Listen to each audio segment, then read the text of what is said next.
사랑하는 성도 여러분 안녕하세요. 주님의 이름으로 여러분의 신앙생활 위해 함께 하시길 축복합니다.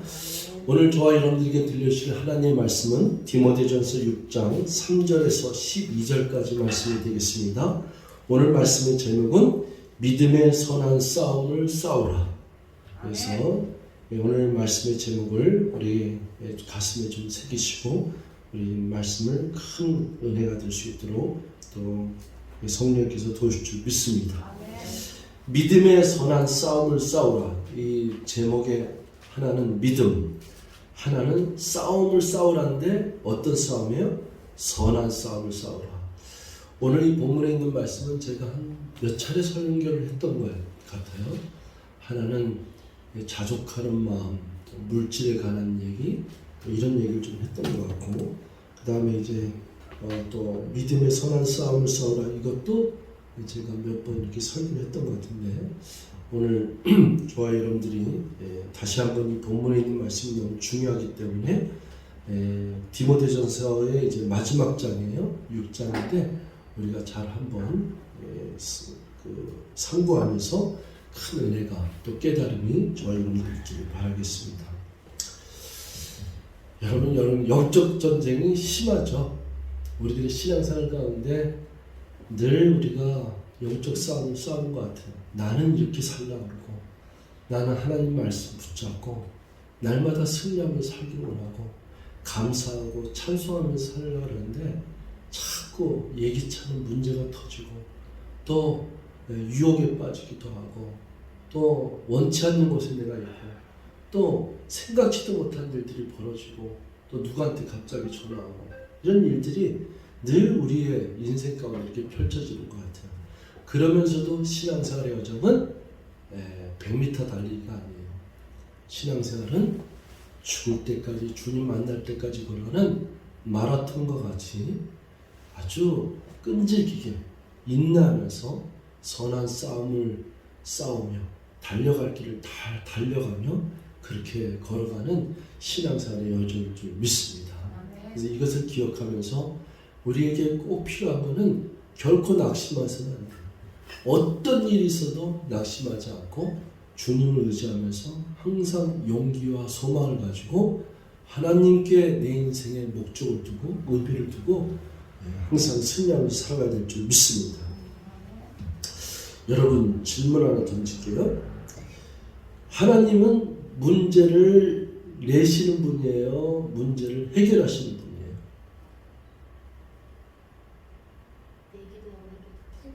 내기도 하시고 해결하시기도 하신다. 맞죠? 그게 맞는 것 같아요. 하나님은 문제를 내기도 하시고 하나님은 그 문제를 해결하시기도 한다. 이거를 제대로 알고 있으면은 여러분들의 선한 싸움은 승리하며 살아갈 줄 믿습니다. 그러니까 문제가 왔을 때 거기에 여러 가지 생각이 많이 들겠지만은 일단은 욥기를 요즘 욥기 묵상하잖아요. 아침에 욥을 생각하면은 좋겠어요. 욥의 인생에는 아무 문제가 없어요.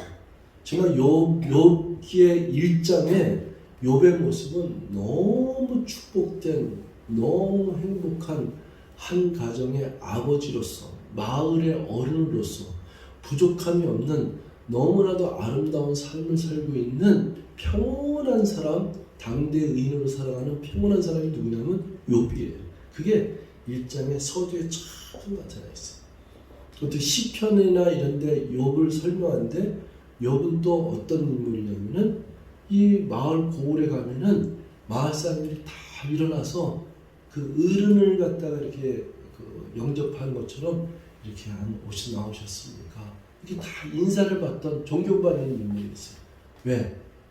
욥의 손길을 안 받은 사람이 없어요. 욥의 그 축복의 손길을 안 받은 사람이 거의 없을 정도로 그렇게 아름다운 사람이었어요. 근데 욥에게 누가 문제를 내요? 하나님이 문제를 내는 거예요. 그건 욥은 몰라요. 이 천상의 회의가 있었기 때문에 하나님과 사탄이 질투해서 저렇게 욥이 하나님을 섬기는 까닭이 그 이유 없이 저렇게 하나님을 섬길 수 있겠습니까? 이렇게 질투하는 말로 이렇게 하나님께 고소하는 것이 하나님이 그럼 네가 저 아들을 내 사랑하는 아들을 한번 시험해봐라. 이것부터 시작되는 거예요. 그러니까 이건 우리 인생 가운데 이 스토리만 잘 깨닫고 있어도 우리 인생 가운데 하나님이 나에게 때로는 숙제를 주셨다. 문제를 주셨다. 그리고 나를 더 믿음의 반석에 서기 위해서 테스트하고 계시다. 그리고 반드시 언젠가는 이 문제를 하나님께서 해결해 주시고 이 테스트를 잘 내가 통과하면은 욥에게는 어떻게 됐어요? 결과가 이전보다 갑절의 축복을 더해 주신 줄 믿습니다. 그래서 믿음의 선한 싸움을 싸우라. 이거는 굉장히 중요한 얘기인데 저와 여러분들이 신앙생활을 하는데 때로는 손해보고 때로는 정말로 여기서 얻어맞기도 하고 때로는 억울한 일을 당한다 하더라도 여러분들의 신앙생활이 나는 크리스찬이다. 나는 날 구원하신 예수를 믿고 의지하고 전우주를 창조하시고 통치하시는 하나님을 의지하는 나는 그리스도인이다. 이것을 믿고 고백하면서 선한 싸움을 싸우면은 반드시 귀한 열매와 또 은혜의 결과가 우리 삶의 마지막에는 이루어질 줄 믿습니다. 여러분 22절부터 좀 얻겠어요. 11절, 12절부터 먼저 보고서 앞으로 좀 넘어가겠어요. 자, 11절에 오직 너 하나님의 사람아 이것들을 피하고, 이것들을 피하고 그랬는데 이 피하고를 이제 요거 지난 다음에 제가 설명할 거예요. 뭘 피해야 되느냐? 이것들을 피하고 의와 경건과 믿음과 사랑과 인내와 온유를 따르며 6가지를 따르며 12절에 믿음의 선한 싸움을 싸우라. 이게 오늘 본문의 제목이에요. 믿음의 선한 싸움을 싸우라. 영생을 취하라. 이를 위하여 내가 부르심을 받았고 많은 증인 앞에서 선한 증언을 하였도다. 자, 믿음의 선한 싸움을 싸우라는 얘기 뭐냐면은 목적이 있어야 돼요. 믿음의 선한 싸움을 싸울 때는 선한 싸움이기 때문에 악한 싸움이 아니에요. 뭐 야쿠자들 싸우는 그런 게 아니에요. 믿음의 선한 싸움은 영적 전쟁이기 때문에 때로는 세상적으로는 손해도 볼 수 있고 때로는 크리스찬으로 살기 위해서 선한 싸움을 싸우는 게 쉽고 만만치가 않아요. 그런데 그 믿음의 선한 싸움을 싸우는 그 목적이 무엇이냐? 영생을 취하는 거예요. 우리 기독교인은 영생을 취한다고 하는 영생을 허락받았다고 하는 이 부분이 여러분의 가슴속에 있어야 돼요. 그래서 이 세상뿐만 아니라 반드시 내가 죽어서도 이 죽음, 사망과 죽음의 그 권세에 머무르지 않고 나는 승리하고 그것을 뛰어넘으면서 살아계신 하나님을 믿으면서 앞으로 나가는 줄 믿습니다. 반드시 이것을 여러분 가슴속에 있어야지만이 그 목적 때문에 그 의미 때문에 믿음의 선한 싸움을 견뎌내고 즐겁고 그리고 찬송 부르면서 나팔 불면서 우리가 북치면서 싸우면서 승리하면서 가는 줄 믿습니다. 자, 이제 앞으로 돌아가야 되는데요. 3절, 4절 이 부분은 제가 짧게 지나갈게요. 왜냐하면 중간 부분을 할 것이 많은데 3절, 4절은 뭐냐면은 누구든지 다른 교훈을 하며 바른 말 곧 우리 주 예수 그리스도의 말씀과 경건에 관한 교훈을 따르지 아니하며, 그러니까 간단하게 하면 3절은 하나님 말씀을 따르지 아니하고 하나님 말씀을 순종하지 않고 다른 교훈을 따르면 또 세상의 철학을 따르면 땅에 있는 말 또 세상의 논리를 이렇게 따라가면은 이런 거예요. 이 하나님 말씀을 따르지 않으면은 4절에 그런 자들은 어떻게 되냐면 교만해진다는 거예요. 교만해져 갖고 아무것도 알지 못하고 변론과 언쟁을 좋아하는 자예요. 그러니까 땅에 있는 철학이 얼마나 많겠어요. 세상의 학문의 지식이 얼마나 많겠어요. 그러니까 하나님 말씀 앞에는 자기가 따르고 순종하면은 겸손해지는 거예요. 하나님 말씀 앞에 교만할 자가 누가 있겠어요? 하나님 말씀 앞에 쓰면은 다 낮아지고 교만하지 않고 겸손해지죠. 왜? 십자가의 보혈의 은총이 이 생명의 말씀 가운데 강같이 흘러넘쳐. 우리 구주 예수 그리스도 예수의 마음을 우리에게 품게 하실 싸움이 늘 겸손하죠. 근데 하나님 말씀을 따르지 않고 세상의 진리와 세상의 철학을 따른 사람들은 뭐부터 시작되면 교만부터 시작된다. 교만하여 아무것도 알지 못하면서 뭘 좋아한다고? 변론과 언쟁을 좋아하는 자니 이로써 뭐가 생겨요? 투기와 분쟁과 비방과 악한 생각이 나며 5절에 마음이 부패해지고 진리를 잃어버려 경건의 이익의 방도로 생각하는 자들의 다툼이 일어나느니라. 그러니까 이게 사실 이게 바리새인들을 얘기하는 거예요.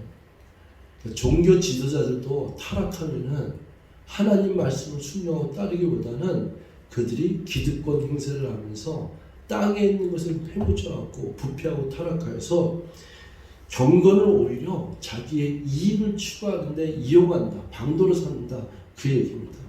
그래서 우리 3절, 4절, 5절은 철저하게 하나님 앞에 우리가 겸손하게 그리고 하나님 말씀을 따르고 순종하면서 그렇게 가야 된다. 이것이 믿음의 선한 싸움을 싸우는 것의 첫 번째가 하나님 말씀을 붙잡고 하나님 말씀을 따르며 순종하며 하나님 말씀에 다른 경우는 내가 따르지 않냐고 그거는 가강하게 잘라버리고 오직 말씀에 붙게 서서 주님만을 의지하고 말씀만을 의지하고 진리 안에 거할 수 있는 그 능력을 하나님으로부터 부여받고 성령님께 의지하면서 신앙생활하는 삶 이것이 굉장히 중요한 줄 믿습니다. 자 이제 6절부터 이제 보면은 그러나 자족하는 마음이 있으면 경건은 큰 이익이 되느니라. 7절 우리가 세상에 아무것도 가지고 온 것이 없음에 또한 아무것도 가지고 가지 못하리니 8절 우리가 먹을 것과 입을 것이 있은즉 족한 줄로 알 것이다. 여러분 그냥 단도직입적으로 물어볼게요. 여러분의 삶에 만족하십니까? 대답 빨리빨리 안 나오네. 물론 본질적으로 얘기하면 만족을 하는데 만족하다는 말이 이렇게 쉽게 안 나오죠. 왜냐하면 지금 풀어야 될 숙제하고 문제가 많기 때문에 그렇습니다. 다 그럴 거예요.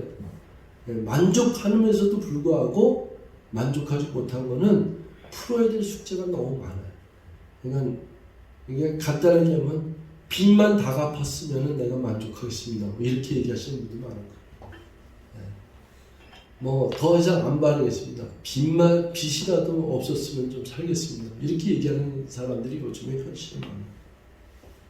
그런데 빚이 있던 없던 또 세상에 문제가 많던 없던 굉장히 중요한 건 뭐냐면 자족하는 마음이 여러분에게 있다 그러면은 경건은 큰 이익이 되느니라는데 자족하는 마음이 있으면은 예배하는 거에 담대함이 있고 찬송하는 것에 큰 기쁨이 있고 감사가 넘치는 삶을 펼쳐갈 수가 있는 거예요. 근데 자족하지 못하는 마음은 항상 부족해요. 항상 부족하기 때문에 하나님을 예배하는 것보다 딴 생각이 나고 주일날 예배 드리는 것보다 딴 데 있고 다른 게 먼저 우선권이 있는 거예요. 근데 7절에 우리가 세상에 아무것도 가지고 온 것이 없음에 또한 아무것도 가지고 가지 못하리니 먹을 것과 입을 것이 있은즉 족한 줄로 알 것이다. 여기 계신 분 오늘 아침 식사 다 하셨어요? 아니요. 또 못하신 분도 계시고 여러분 입을 것은 다 입으셨죠? 한 줄 생각하면은 그래도 매주 돌이키선자는 여러분 아마 입을 것과 먹을 것은 그래도 잘 먹고 잘 살지 않았습니까? 뭐 작년에 2년 전에 또 우리가 그런 문제 생각하면은 그냥 잘 입고 잘 먹고 사는 것 같아요. 때를 따라서 계절이 바뀌면 옷도 한번 사 입기도 하고 또 음식도 좋은 음식 맛집 찾아다니면서 음식 먹기도 하고 다 그렇게 살았던 것 같아요. 그럼에도 불구하고 왜 이렇게 마음이 피폐하 있고 마음이 답답하고 진정한 행복을 감사를 말하지 못하고 그리고 하나님을 예배하는 것보다는 세상의 헛된 모습을 쫓아서 하면 살면서 땅에 있는 문제풀이 하다가 그렇게 이리저리 방황하는 삶을 얼마나 많이 살았는지 굉장히 중요한 얘기인데요. 크리스천은 이 물질관에 대해서는 물질의 세계관에 대해서 정확히 알아야 돼요.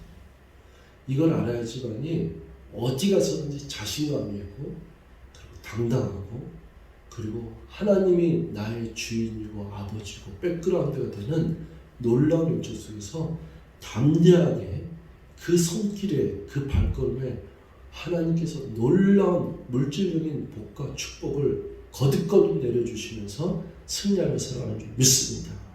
자, 이제 9절 10절을 읽으시면 이제 실감 날 거예요. 9절에 부하려 하는 자들, 부자들이란 말이 아니에요. 부하려 하는 자들은, 그러니까 자기의 현실에 만족하지 못하고 더 가지려고 하는 욕심쟁이들은 이 얘기예요. 부자를 욕하는 게 아니에요. 더 부하려고 하는 자들은 이 얘기예요. 시험과 올무와 여러 가지 어리석고 해로운 욕심에 떨어지나니. 여기 욕심에 뭐라고 표현했어요? 떨어지나니. 떨어지나니라는 얘기는 그것은 굉장히 아주 충격적인 말이에요, 사실은. 떨어져 잘라져 나가버렸다. 그 욕심에 떨어지나니. 그것도 무슨 욕심이요? 해로운, 어리석고 해로운 욕심에 떨어지나니 곧 사람으로 어떻게 만든다? 파멸과 멸망에 빠지게 하는 것이라. 여러분, 이건 우리 주위에 굉장히 많이 봅니다. 이 물질적인 이 세계관을 잘못 가져갖고 이것 쫓아 살다가 인생 패가망신되고 파멸과 멸망에 빠지고 아주 그렇게 잘 나갔던 시절과 그 세월이 다 어디 갔는지 몰라요. 그건 너무 많이 봐요. 그런 사람을 너무 많이 봐요. 왜? 가치관이 없기 때문에. 기독교인의 가치관이 없기 때문에. 크리스찬의 가치관이 없기 때문에 자기의 욕망에 따라서 물질이 갑자기 흐트러졌기 때문에 그걸 다스릴 수 있는 그런 지혜와 그리고 그 능력이 없는 사람. 순식간에 날아가 버려요. 순식간에 날아갈 뿐만 아니라 떨어져 버려요. 그리고서는 어떻게 되냐면은 파멸과 멸망에 빠지게 된다. 그래서 10절에 이렇게 얘기하는 거예요. 돈을 사랑함이 일만하게 뿌리가 되나니 이것을 탐내는 자들은 미혹을 받아 믿음에서 떠나 많은 근심으로서 자기를 찔렀도다. 제일 중요한 단어가 뭐예요? 믿음에서 떠난다. 아, 이것도 얼마나 안타까운지 저희 목회 생활의 경험에는 이 부분 너무 많아요. 이 돈을 사랑하면서 그리고 그것을 쫓아 살다가 결국에는 하나님, 교회 생활, 믿음 생활 이거 다 떠납니다. 사람 잃고 돈 잃고 믿음 잃고 아주 비참합니다. 이걸 너무 많이 봐요. 우리 사랑하는 지구촌 선교교회 성도 여러분들은 오늘 말씀에 귀한 은혜와 깨달음이 있어서 내 인생에 주신 것도 하나님이시오, 거둬가신 것도 하나님이시오. 이 세상에 아무것도 가지고 온 것이 없습니다. 아무것도 가져가지 못하는데 먹을 것과 입을 것이 있은지 족한 줄 알고 그 마음에 만족하고 감사한 마음으로 오늘 하나님 내게 일용한 양식을 주셨사오니 내가 감사와 찬송으로 하나님을 예배합니다. 여러 가지 어려운 상황 속에서 저를 건져주시고 붙잡아주셨습니다. 위기 상황에서 날 붙잡아주셨사오니 하나님 감사합니다. 질병과 환난 속에서도 나를 치유하시고 회복하시고 인도하셨으니 감사합니다. 이 하나님께 고백을 드리면서 하나님께 나가는 줄 믿습니다. 여러분의 삶 가운데 이 부분은 물질과는 굉장히 중요한데 여러분이 참고할 말씀이 뭐냐면은 누가복음 16장에 나오는 부자와 나사로의 비유. 부자는 거기 이제 제가 읽진 않겠습니다. 시간 관계상 누가복음 16장 이제 9절부터 그 후에 나오는데요. 누가복음에 나오는 부자와 나사로의 그 비유는 우리에게는 꼭 이제 천국하고 지옥에 대한 비유할 때 이렇게 많이 쓰는데 그것보다 훨씬 더 높은 차원의 그 의미를 담고 있어요. 부자는 자색 옷을 입었다 그러고 고운 옷을 입었다 그러고 즐거운 삶을 살았다 그럽니다. 나사로는 거지 나사로는 악창이 있었고 개들의 그 몸에 악창이 있었기 때문에 개들이 와서 그 헌들을 갖다 이렇게 핥았었고 그리고 버려진 부스럭이라도 이렇게 먹으려고 하는데 그것도 못 먹는 사람이 되어버렸어요. 그게 사후에 이 상황이 완전 반전되죠. 그래서 이 거지 나사로는 아브라함의 품에 안겼고, 그리고 이 부자는 이제 아주 그냥 뜨거운 그 불못에 가서 물 한 방울만 이 혀에 젖었으면 하는 그런 안타까움을 외치고 호소하는 이 모습이 전개져 있는데, 그렇기 때문에 여기서 이제 주는 교훈은 우리에게 주는 물질은요, 본질적으로 하나님으로부터 왔다는 걸 생각하셔야 돼요. 그럼 하나님으로부터 왔다는 이 물질관이 있으면은 이 물질관은 내가 어차피 못 가져갈 거 아니에요? 그럼 이 물질은 어디에 써야 되냐면은 내 문 앞에 있는 나사로 같은 거지에게 써야 돼요. 이걸 모르는 사람들은 인생의 마지막 결과가 어떻게 온다는 걸 가르쳐주는 것이 아까 그 예화의 교훈이에요. 그 여러분, 이 부자와 나사로의 그 앞에 있는 예화가 뭐냐면 불의한 청지기예요. 불의한 청지기가 무슨 뜻인지 아세요? 어떤 주인이 그에게 모든 것을 갖다가 관리를 맡겨놨는데 이 사람이 관리를 잘 못해갖고 주인한테 야단맞게 생겼어요. 그래갖고서는 그 주인이 돌아온다는 소식을 듣고서는 이 불의한 청지가 뭐 하는 줄 아세요? 이 주인에게 빚진 자에게 빚을 갖다 탕감해 주잖아요. 100만 원 빚진 사람은 여기다 80만 원 쓰라고 하고, 100만 원 빚진 사람은 50만 원 빚을 쓰고 이렇게 탕감해 주잖아요. 그게 뭐냐면 남의 것을 가지고서는 주인의 것을 갖고 이 뭐예요? 자기가 선한 인심을 쓰잖아요. 빚은 하나님 주인한테 져요. 그 불의한 청지기가 옳게 했다고 이렇게 예수님이 말씀하시거든요. 제가 이 얘기를 왜 드리냐면, 여러분 인생에 빚이 없는 사람이 어디 있어요? 다 빚이지. 제일 많이 빚진 사람이 누구예요? 뭐 이렇게 얘기한 적이 있지만 삼성의 이건희가 제일 빚을 많이 졌겠지. 제일 빚진 사람이 누구냐면은 재벌이 제일 빚을 많이 졌겠지. 어마어마한 빚을 부채를 안고 살겠죠. 이 세상의 CEO들은 거의 다 빚을 지고 살겠죠. 그러니까 빚이 있다는 말로 핑계댈 필요가 없어요. 빚은 다 하나님부터 빚인 거예요. 만약에 저 태양을 생각하면은 태양 하나만 갖고도 저와 여러분들은 못 갚을 빚을 지고 사는 거예요, 하나님한테. 그러니까 빚하려고 하지 말고 여러분들이 이 불의한 청지기의 비유처럼 여러분들이 무슨 싸움을 싸워야 되냐면 선한 싸움을 싸워야 돼요.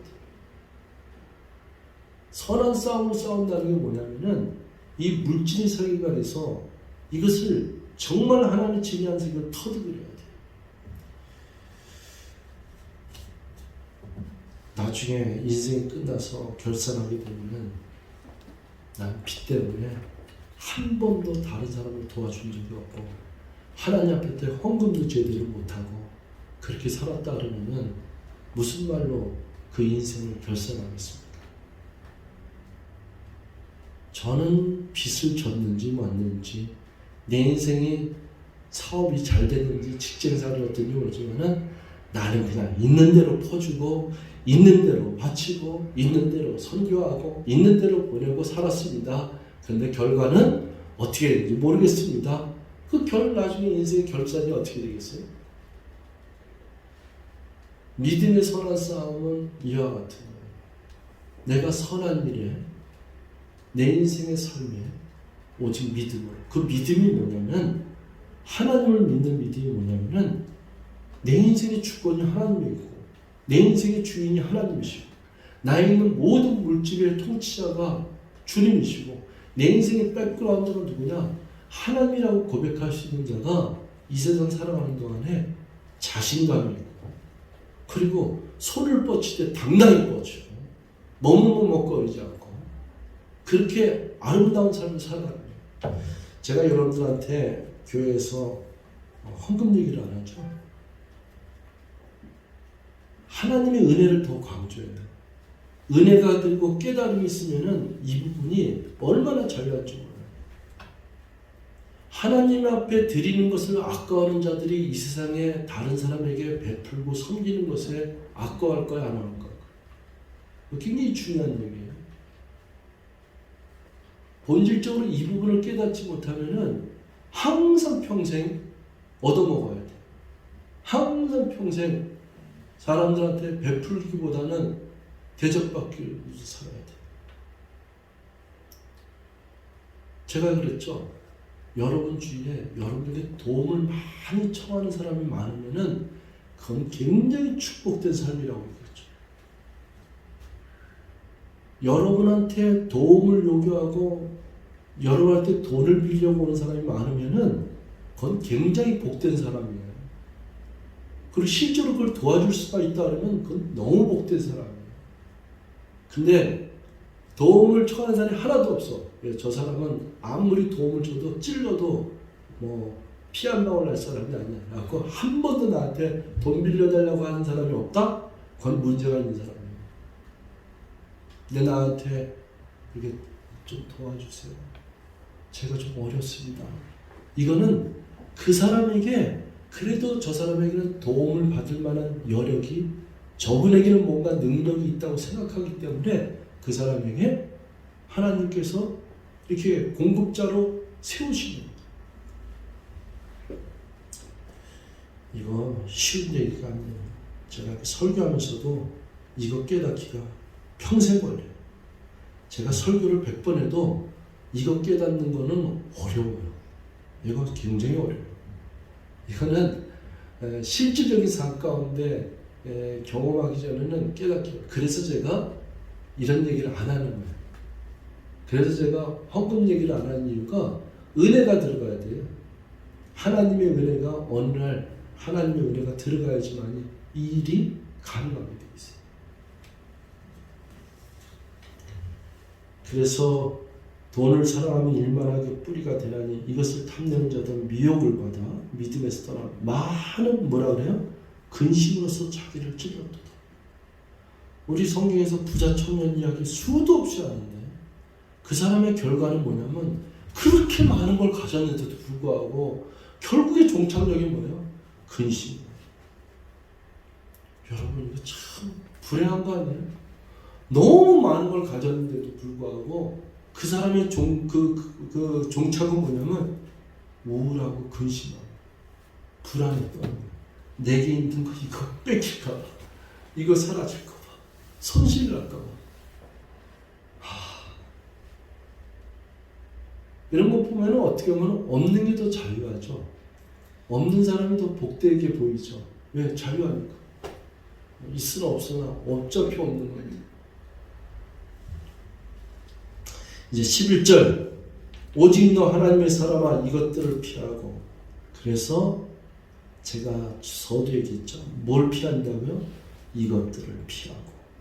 6절부터 10절에 있는 이 해당하는 이 부분을 피하고, 땅에 있는 욕망을 피하고, 돈의 노예가 되지 말고, 세상적인 것에 노예가 되지 말고, 하나님의 은혜 안에서 자유함이 찬송 부르고 감사가 넘치고 만족하고 자족하는 삶이 얼마나 복된 것인가를 깨달아서 이것들을 피하고 의와 경건과 믿음과 사랑과 인내와 온유를 따르며.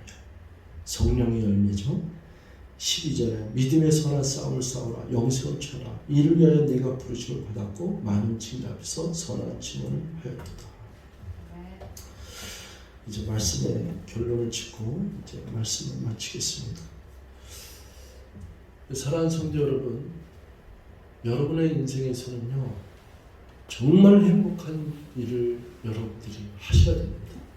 그게 뭐냐? 믿음의 선한 일이에요. 믿음의 선한 일을 하는 가운데는 정말 행복해요. 찬송도 그냥 찬송이 아니고 감사도 그냥 감사가. 여기에서 가슴에 뭐라고 말할 수 없는 설레이는 감격과 기쁨이죠. 그래서 하나님께 드리는 것도 그냥 인색하고, 이거 예수님이 절대로 인색하고 어두운 마음으로 드리지 말지, 기쁨과 설렘과 감격 속에 이 드리는 기쁨의 그것을 체험해야 되는 거예요. 누굴 도와주더라도 내가 얼마나 축복된 인생이 있길래 나의 손을 빌려서 저 사람을 도와줄 수 있는 이 축복의 손길로 발걸음을 날 인도하셨는가. 그게 얼마나 감격이에요. 그건 놀라운 감격이에요. 이 부분이 여러분의 삶 가운데 펼쳐져야 되는데 그게 뭐냐면 선한 일이에요. 믿음의 선한 일. 그래서 이런 부분을 과감하게 싸움에 나갈 때 악한 마귀, 사탄 마귀, 어둠이 그냥 순식간에 쫙쫙쫙 물러날 줄 믿습니다. 자유와 평강이 우리들의 삶을 지배하는 거죠. 그래서 있을 것과 먹을 것과 입을 것 있은즉 족한 줄 알라. 만족하고 축복된 삶이죠. 그리고 어디를 가나 당당하고 자신감이에요. 왜? 내 뒤에 전능하신 하나님이, 창조주 하나님이 빼끄러운 뜻입니다. 그래서 여러분들이 살 가운데 이러한 은혜와 축복이 믿음의 선한 싸움에 반드시 성령의 기름 부으심과 우리 주 예수 그리스도의 은혜와 하나님의 놀라우신 평강이 함께 하시면서 날마다 승리하시고 당당하게 멋진 인생을 펼쳐가시기를 주여로 축원드리겠습니다. 기도하겠습니다. 하나님 아버지, 지나온 세월을 생각하면 얼마나 어리석었는지 알 수가 없습니다. 아무것도 아닌 것에 내 마음을 빼앗겼었고 생각이 많았었고 또 물질 앞에 벌벌벌 떨었습니다. 그것 때문에 밤잠을 못 잤습니다. 이런 것들이 얼마나 많은지 알 수 없습니다. 하나님, 모든 것이 주께로 왔사오니 이 세상에 아무것도 가지고 온 것이 없사오니 아무것도 가지고 갈 수 없다고 성경에서 말씀하시는데 먹을 것과 입을 것이 있은즉 족한 줄 알라는 말씀 따라서 오늘도 나는 감사하고 오늘도 나는 만족하며 오늘도 나는 신앙생활하는 자체가 즐겁고 하나님을 경외하는 자체가 기쁨이야. 찬송 부르며 걸어갈 수 있는 진정한 자유와 행복이 내게 있음을 고백하게 도와주시옵소서. 성령님 함께하여 주시고 기름 부어 주시옵소서. 감사드리고 예수님의 이름으로 기도합나이다. 아멘.